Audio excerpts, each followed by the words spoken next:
No maten al mensajero es un producto audiovisual que presenta una opinión subjetiva. Si bien conlleva un proceso de investigación, no está exento de errores y no pretende establecer una verdad absoluta. Ubi dubium ibi libertas, donde hay duda, hay libertad. Friedrich Nietzsche. Bienvenidos a un nuevo video, y uno un poco triste, ya que mi país, Colombia, está pasando por una fuerte crisis social. ¿A qué se debe esta crisis? Estamos en un paro indefinido, el pueblo está cansado y voy a tratar de explicar un poco de por qué ocurre esto y de cuáles son los argumentos partiendo desde la filosofía del punk. Así es, voy a tratar de explicar los puntos partiendo de un álbum de punk colombiano que explica muy bien la situación del país. Vamos a usar la banda Los Sucios, es una banda de Medellín de punk rock. Para ser más específicos, vamos a usar su álbum El fin justifica los medios, estrenado en el 2008 y que cuenta aproximadamente con 12 canciones. ¿Por qué aproximadamente? Porque realmente cuenta con 10 canciones y tiene 2 añadidas que no se incluyen en el CD. Primero vamos a hablar un poco del álbum, El fin justifica los medios, un eufemismo que se ha escuchado desde la filosofía, psicología, sociología y entre muchas otras ciencias, pero que a mí personalmente me gusta tomarlo como el fin justifica los medios de comunicación, ya que es gran parte de lo que está pasando en el país. Para entrar en materia y en el tema central del video de hoy es analizar una de las canciones del álbum. Voy a tratar de hacer una serie de videos donde tome todas las canciones y las explique una a una, para así poder dar una revisión detallada de lo que está pasando. Así, la primera canción de este álbum es Armas Silenciosas, la cual me tomaré el atrevimiento de ir leyendo poco a poco.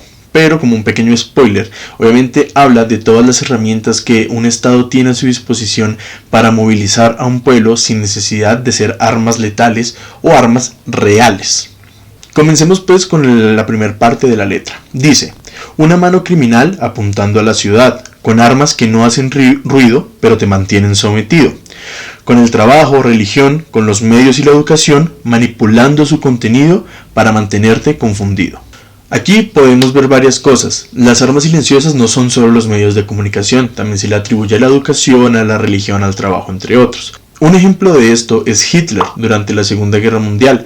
Recordemos que esta guerra empezó por allá en el 1939, pero Hitler llegó al poder un par de años antes y a través de su programa de educación empezó a reeducar a los alemanes para hacerles creer que realmente los judíos eran el problema de su nación. Así podemos ver cómo la educación ayuda a modelar una idea, ayuda a mantener una ideología viva.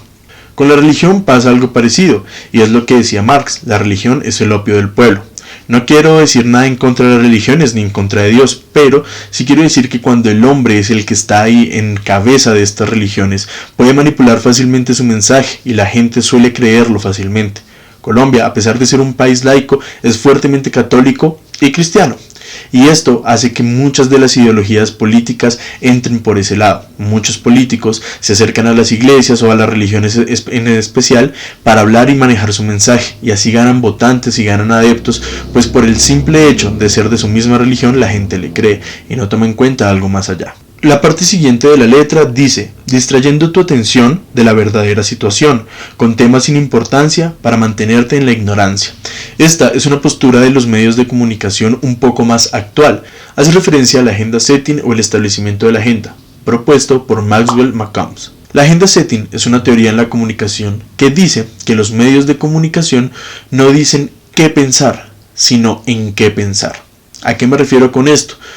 Los medios de comunicación no van a decir si el paro es bueno o malo, ya que la comunidad, la gente, la audiencia es un ser activo con criterio que puede pensar, que puede corroborar la información. De nada serviría que los medios digan si es bueno o es malo, ya que las personas pueden tomar su propia decisión.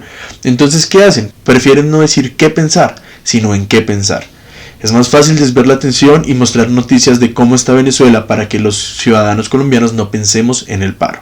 Como vemos, esta canción empieza tocando temas muy fuertes en Colombia, que realmente se dan de verdad, ya que los medios de comunicación en Colombia no son del todo objetivos y parciales. Las grandes cadenas comunicativas son privadas, pertenecen a élites de poder y por ende no buscan realmente una información imparcial, una información justa y objetiva.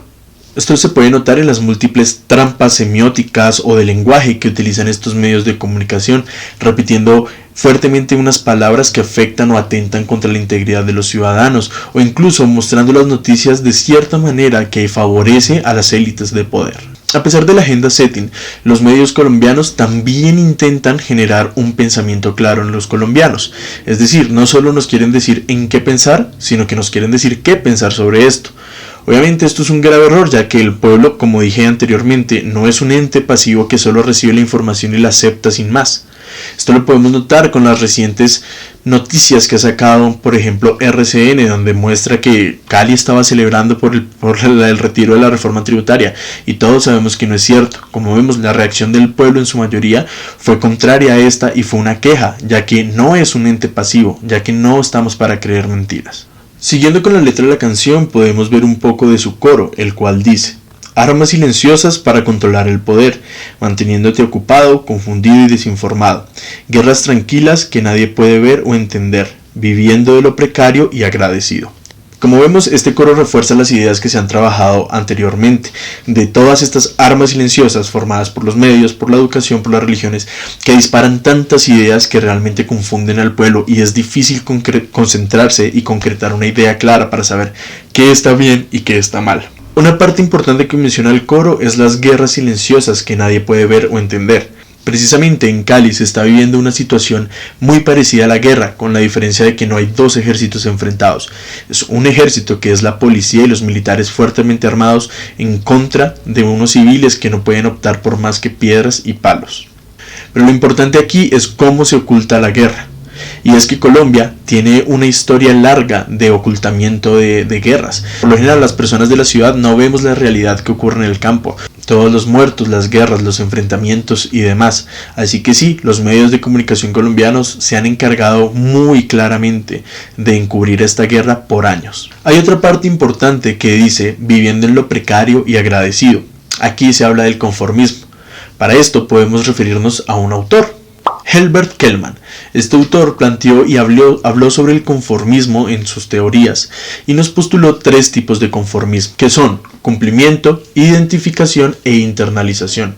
El primero, cumplimiento, es el conformismo que se da por presión social, es decir, una persona está de acuerdo con las ideas del grupo mientras esté en el grupo, pero una vez que ya el grupo no tiene los ojos encima de él, sale su verdadera idea. En el segundo tipo de conformismo, que es la identificación, es muy similar, pero ahora la persona no simplemente está fingiendo frente al grupo para quedar bien, sino que realmente está de acuerdo con estas ideas y está de acuerdo con el grupo. Pero una vez sale de este grupo, deja de estar conforme. La tercera, la internalización, habla de cómo un ente está conforme con estas ideas, así salga del grupo, así cambie su entorno social o cambie su grupo social, él va a seguir conforme con estas ideas. En Colombia, este conformismo se refleja fuertemente en muchos sectores de la ciudad. Tenemos aquellos empleados de ciertas empresas que por esa presión laboral y por ciertas amenazas tienen que optar por una ideología política. Ahí se ve el conformismo por cumplimiento. Tenemos de otro lado las personas que apoyan una ideología política, pero porque no han visto la realidad. Por lo general son personas de la ciudad que su privilegio les nubla la vista, que lo tienen todo a la mano, así que no se dan cuenta del conflicto que realmente está viviendo Colombia y cómo llevan la vida las personas de menos recursos. Como vemos, en Colombia caben los tres tipos de conformismo y caben en todas las ideologías políticas, desde la extrema derecha hasta la extrema izquierda. Lo importante acá es que un extremo del espectro político está mejor armado que el otro, así que Colombia, en su gran mayoría, la parte más desarmada, inconforme, está peleando contra esa pequeña población conforme. Continuando un poco con la letra, dice: nuevo orden mundial, automatismo social, atacar la inteligencia para doblegar la resistencia, transformando la realidad, dándote más necesidad, adulterando la historia para reescribirla en tu memoria. Como vemos, aquí se habla fuertemente de la historia y de la educación. Se ataca la inteligencia porque un pueblo educado es más difícil de manejar. Por esto, en Colombia, desde hace mucho tiempo atrás, los recursos monetarios en ciencia y educación han sido recortados y recortados. Esta es otra razón por la que el pueblo pelea fuertemente. En el caso de la historia, como decíamos con anterioridad, Hitler pudo convencer a todo su país porque los reeducó a través de ciertas estructuras. En Colombia ha pasado igual, la historia de unos se ha olvidado completamente y se trata siempre de exaltar otra historia. De este trabajo se encargan los medios de comunicación. Caracol y RCN siempre han estado hacia las élites de poder y es su misión ocultar la información que no les sea bien vista para ellos. Continuando con la letra dice: cuidando de tu salud o preparando tu ataúd. Esclavitud con elegancia disfrazada de democracia. Como vemos, toca otro tema fuerte en Colombia y es la salud. La salud en Colombia lleva años en un estado precario donde no se piensa en el ciudadano, sino que se piensa solo en el enriquecimiento, pero el enriquecimiento de unos cuantos. Para hacer un resumen de esta canción que toca muchos temas, vamos a centrarnos en el más grande, que son las armas silenciosas. Como vemos, la canción mencionó la educación, menciona un poco la historia, menciona un poco el sistema de salud, pero el gran tema que maneja es toda la información que hay de estos temas y cómo nos la dan al pueblo. Así que si esta primera canción y este primer punto que respalda el paro nacional de Colombia es los medios de comunicación, esas armas silenciosas que están dispuestas a ayudar al gobierno de turno, en este caso al uribismo, para mantener la información como ellos quieren. Nos hacen creer cosas sobre la salud, sobre la educación, sobre las propias marchas, mienten sobre los vándalos, sobre la minga indígena. Los medios de comunicación se han convertido no solo en cómplices, sino prácticamente en malhechores en contra de la ciudadanía. Al mejor estilo de la Segunda Guerra Mundial, con la radio que era llamada el hocico de Goebbels, hoy en día los medios de comunicación en Colombia son simplemente esclavos de la élite de poder. Como vemos, todas estas armas silenciosas, los medios de comunicación, la religión, incluso algunas estructuras educativas, han intentado desinformarnos y crear ciertas estructuras mentales en nuestra sociedad. Pero recuerden, la sociedad no es un ente pasivo y todos podemos pensar, todos tenemos criterio. Basta con leer un poco, revisar las fuentes de información, comparar las noticias para saber que estas armas silenciosas intentan engañarnos, pero no lo lograrán. De momento me despido de este video donde abordamos ya la primera canción y el primer punto del paro nacional colombiano. Como digo, haré más videos con todas las canciones de este álbum ya que reflejan muy bien la realidad actual y la realidad desde hace muchos años en Colombia.